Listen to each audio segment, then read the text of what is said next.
C'est un château plein de mystères. Au gré des époques, il a su se transformer, évoluer, tout en conservant une authenticité visible et reconnue. Pendant longtemps, on a cru qu'il datait du XIIe siècle, jusqu'à ce qu'en 1993, un électricien découvre, par hasard, des fondations carolingiennes.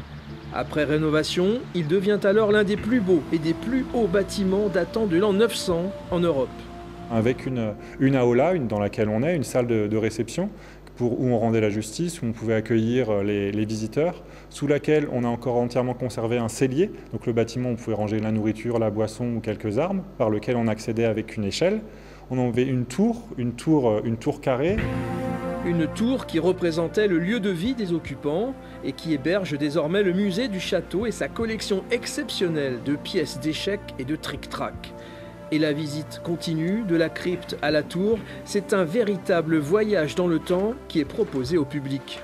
Les autres grandes phases d'occupation, pour aller un petit peu vite, sont la phase du château fort au XIIIe siècle, où là on construit un donjon circulaire, une basse-cour, on renforce vraiment le caractère défensif du bâtiment.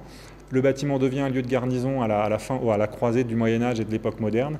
Et puis au XVIIIe siècle, les lieux vont accueillir, si l'on peut dire, environ 80 prisonniers, pendant plus de 2 siècles. Une exposition temporaire sur ce thème est d'ailleurs en préparation, mais ça, c'est déjà une autre histoire.